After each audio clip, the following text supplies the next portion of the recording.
Hello, my name is Mark Evans. My teacher name was Mr. Evans, and currently I'm retired. And I taught for 25 years as a music teacher, band, chorus, a lot guitar, a lot of different things like that. When I was in school, probably the most influential teacher for me was my band teacher, since I ended up going into that profession. And he was a his name was Mr. Gutman, very serious guy, very professional and all that. And I had to leave that organization when I was between my junior and senior year. So my senior year, I had to leave all that behind, move to a new school and in a new town and a new state, and got a band teacher who I didn't like at all. And he was a very mean guy. He was very serious, but very competitive. And he was just not nice. And it made me appreciate my former teacher a lot more.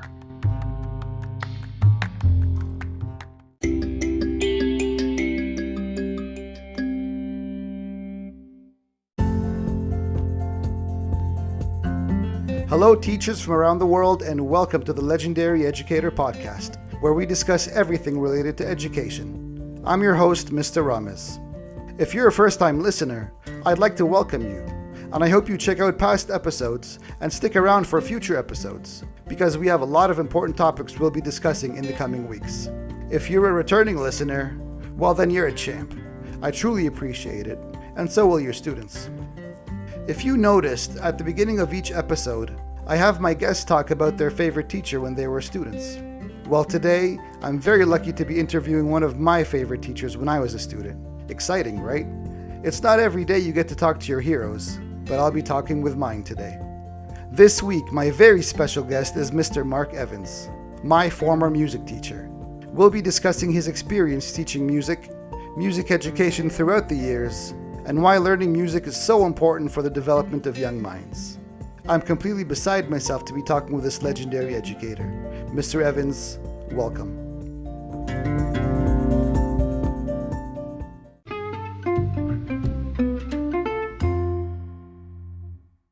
Mr. Evans, thank you for accepting my invitation. And before I begin with the questions, I do want to say one thing. You were my music teacher for 4 years. Was it 4 or 5 years? Starting from the beginning band all the way to advanced concert band and a guitar class on the side. Yeah. So I played the guitar a little bit because of you. I play music, because of you. I played the trumpet, and I later went into percussion. And while I already had an inclination for music, you made me fall in love at a much deeper level. You are one of a few teachers that I remember very vividly. I remember your charisma in the classroom. I remember your patience with all of your students, and I underline all of your students because I remember the makeup of our classes, right? Yeah. And I remember they were like really big classes too. Like your class was one of the bigger ones because it was a mini orchestra. I mean, you had all the pieces of the bands. You had the woodwinds and no strings, actually. I remember there was no strings, but all the woodwinds and the brass and the percussion. I remember our concerts and the recitals. I remember you dressing up as the funny Beethoven. I wish I had a video. Yeah. I really wish I had a video of that, but it's ingrained in my memory. And so having you on the podcast is a true honor for me. And so thank you very, very much for accepting my invitation. Well, it's an honor for me too, and great to see you. And and as a teacher, you always hope that you didn't mess somebody's life up too much. And you look like you're doing okay. So. Well, we'll see. Let's start from the very beginning, and I think you touched on that in your introduction. What made you become a music teacher? What was that story? Music was always something I was pretty good at, and there were just a lot of other things that I wasn't that good at. Mm-hmm. And I was in all sorts of rock bands, and I played trumpet in some of those bands, and played guitar and sang in others. And I wanted to go into music. My father thought, you're never going to make it as a rock star. Like you better have a plan B. Like many other fathers. Yeah. And, I'm glad he said it. At the time I thought, well, you don't know, Dad, but, I think I can. But he said, you need to go to college and have a plan B because, teaching is a good thing. And I got, the more I thought about it, the more I thought, yeah, that would be good. It would be a good outlet. And as it turned out, I really loved it, and really, really loved, doing it every day, doing music every day. I just loved interacting with all my students. It was just a lot of fun, really. Mm. It was a lot of fun. How important is music education to child development? Well, there's really a lot of research into it now, but I mean, just off the top of my head, I could say students that don't get it, that don't have any arts education, whether it's music, visual arts or drama or whatever, Mm. they can make it. They can survive in the world. But I know that music gives you, it does something to your brain, opens up your brain, and helps to connect a lot of other things. And it's also one of the only things in the curriculum that um, touches on feelings and emotion and things Mm. like that.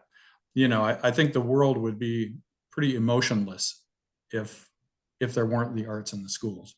So I think there's that. I think people that have a music education or an arts education, I think they come out with a better feeling and empathy towards other people, and just better citizens in general. Mm. And I think those connections that are made in the brain, whether it's through foreign language or through all sorts of things, math, everything, there's just all sorts of connections. So lots and lots of research has been done into that, and shows that test scores are a lot higher among people that have had arts education. SAT scores are higher. It's a proven fact. There's just lots and lots of research out there. So yeah, I think it's very valuable. And especially music, I think, because music is related to, languages. Music is a Mhm. language on its own, right? It's Yeah, it sure is. also related to, I guess, mathematics, because you're counting and you're, things Yeah. like that. So, Subdividing and all that. Yeah. right, Mhm. Yeah. exactly. Exactly how many years were you a music teacher? 25. So 25. you've seen a lot of generations in Yeah. your time. From your experience, how have you seen music transform students? I mean, if you have Yeah. specific examples, that would be even better.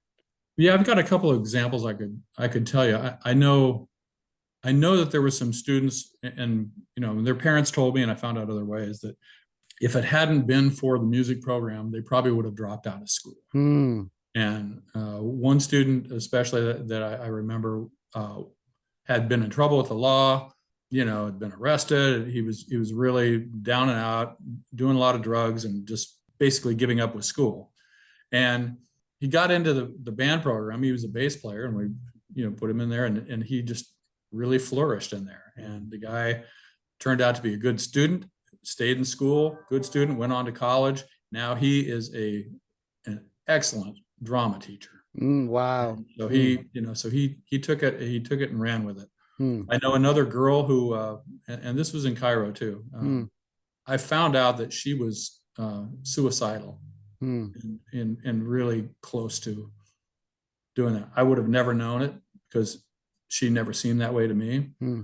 But and then I just found out that her involvement in music and in the class and being with everybody too, that really helped to save her. So there are Wow. things like that. There's stories like that, and there's probably just lots and lots of Of stories like course. that Hmm. I don't even know about. Hmm. How has music education changed over the years? Are you finding from your experience that it's losing momentum in the classroom, or, I mean, in schools, in whether it's international schools, foreign schools, whether it's in the district, whether it is, is music education losing its importance or its place in the school system? Yeah, I mean, I think it's still alive and well in most places, but it's one of those things. It's sort of an expensive program, so it's one of Hmm. the things that's always on the chopping block, and Hmm. you're always trying to justify its existence in your school. I had a really unique experience after I stopped teaching to work for a large music company where I was traveling from school to school, um, renting instruments, selling instruments, repairing instruments, things like that. And so I was in classrooms daily of all these different band teachers and Hmm. orchestra teachers. And I learned so much after I stopped teaching by Hmm. doing this. And I saw some really excellent teachers. I got to watch them, get to know them, and also got to see some not so good teachers, and Hmm. was able to compare myself that way. But, like, and realize, there was a lot I didn't know when I was teaching. Hmm.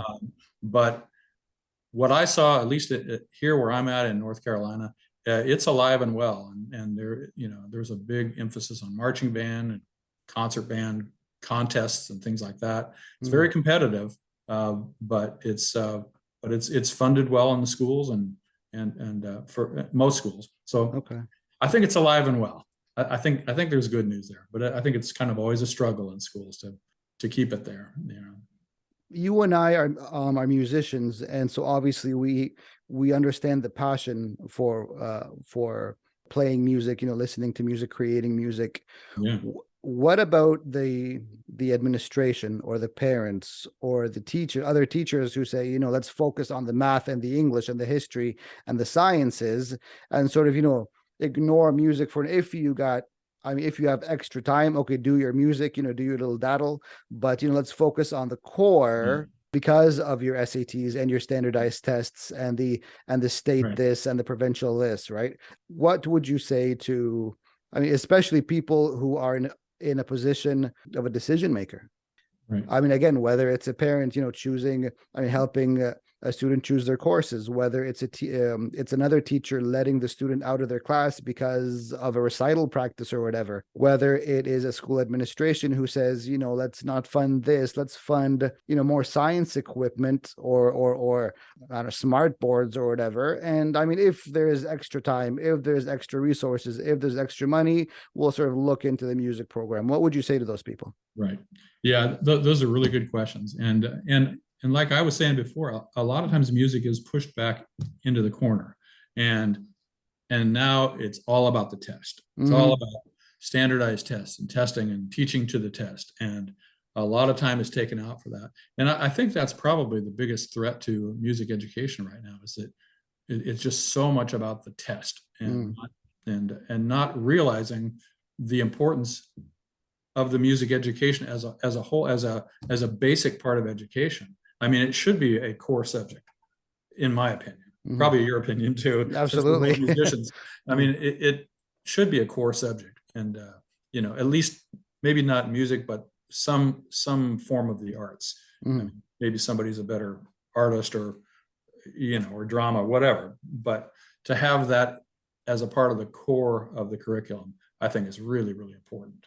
And I would argue, and I have had to argue, being a teacher, I have had to argue with parents about it. They're going to take the kid out because of this or that, or I've had to argue with principals that, didn't want to fund it or didn't want to allow me to have an extra rehearsal. Or, it's just always an issue. It's always an issue.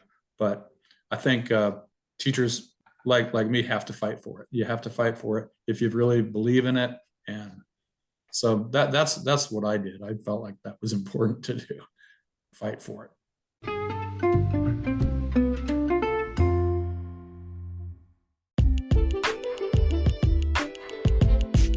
If you're a musician, music teacher, or music lover, you need to check out The Music Stand.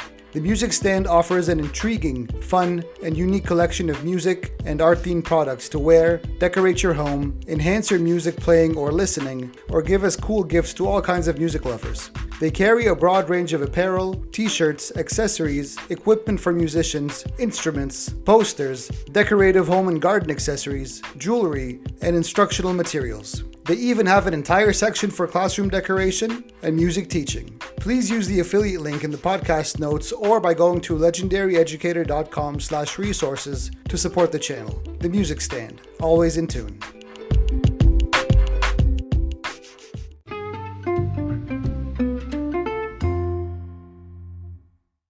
Say hypothetically, God forbid, in a dystopic future where music is eliminated from the school and the school system, and the system only relied on the core subjects, like the math, English, science, history, whatever.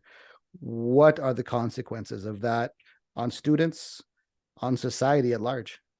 Well, it seems like it would sure be boring, if there are no future musicians. I wonder about, symphony orchestras and things like that. There just aren't very many string programs in schools anymore. So I don't know where these are going to come from. But like I said, I just think that a lot of empathy and caring things, are a part of being involved in the arts. And I think the world would be not just boring, but I think it would be it'd be a real shame. I mean, I can't really put it into words, but Hmm. Hmm. I would hate to see that happen. Really hate to see that happen. Are you a fan of the current music scene? And if yes, if no, a follow-up question is the current music scene a product of a lack of music education?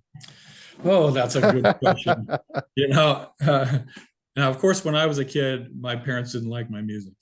Like, yeah. And I said, as I was a kid, I'm never going to be like that. Mhm. When I grow up and I have kids, I'm not going to be that way. Hmm. But I'm finding that I sort of am. I don't relate to some of today's music as much as I would like to. Mhm. I think that I grew up in a really great time for music, and I Mhm. was really into the rock music scene. That's kind of my real background, and I just think there was so much good music coming out during my lifetime, my growing up, that I Hmm. think I was really spoiled, and I tend to gravitate towards that music more than modern music. I guess that's what it is. Yeah. You know, and yeah, I know now just from certain music software programs and things like that, and that I use currently. Hmm.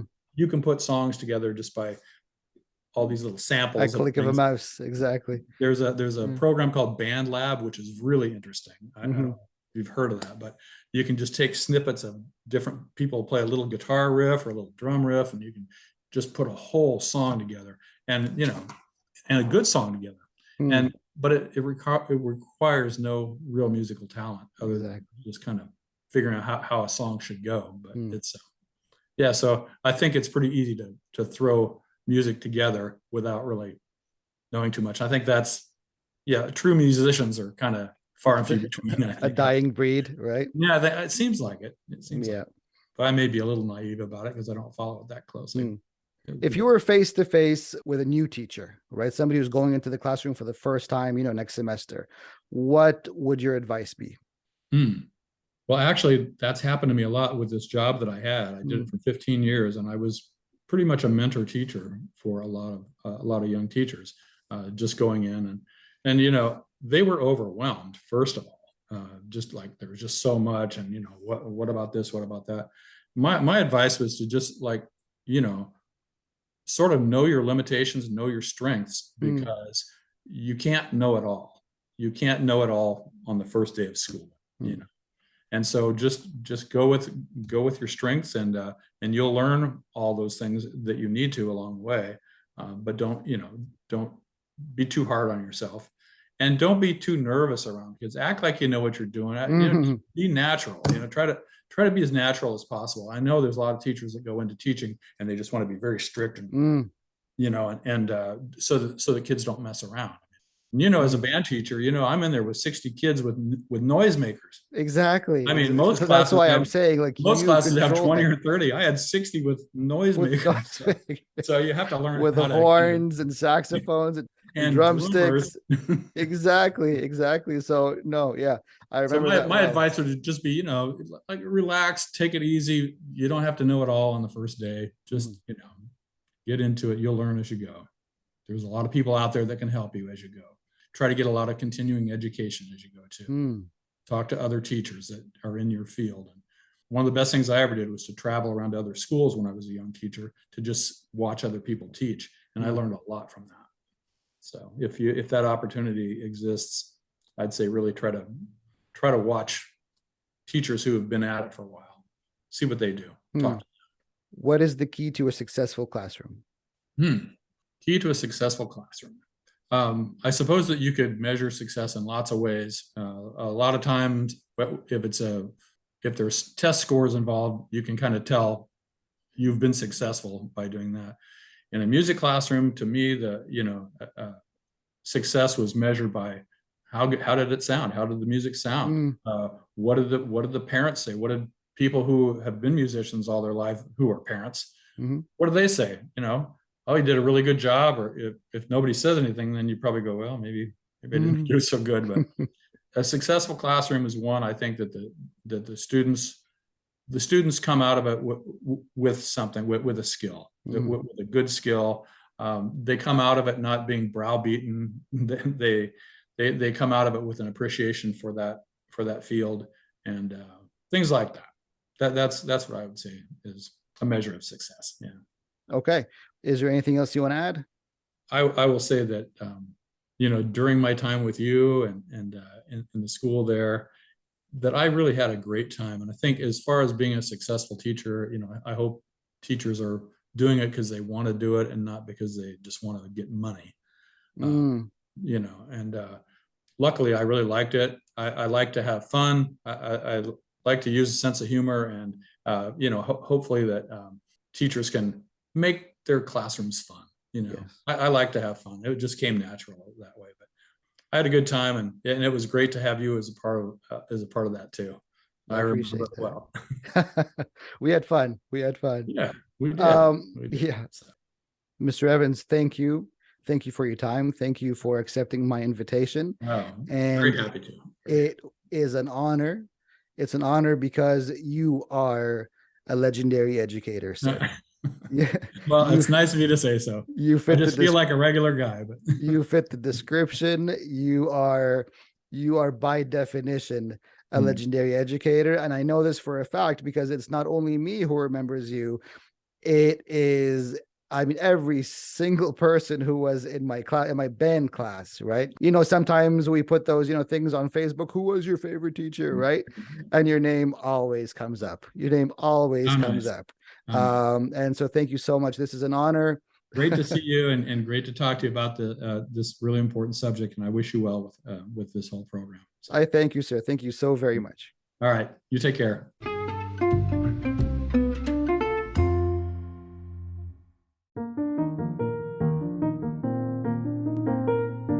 The answer to every music teacher's dilemma: where to get sheet music for students. Now you can get your sheet music from Virtual Sheet Music. They've got tons of free stuff for your music lessons. You can choose music by level, instrument, ensemble, or even special occasion. If you become a member, you can even download audio files with the sheet music. Plus, they plant 10 new trees for every new member. It's a music teacher's heaven. To go to Virtual Sheet Music, please use the affiliate link that is in the show notes or by going to legendaryeducator.com/resources. That's how you can support the channel.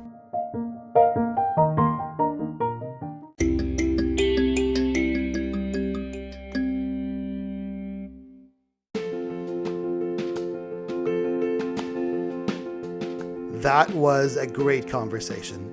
I'm so lucky to have had the opportunity to speak with one of my heroes. Thank you, Mr. Evans, for being an exemplary teacher and a legendary educator. You can watch the full interview with Mr. Evans on my YouTube channel, Legendary Educator. You can follow me on Instagram at Legendary Educator, or you can get in touch with me at legendaryeducator.com. Next week, we'll have another legendary episode with a different legendary educator. Class dismissed.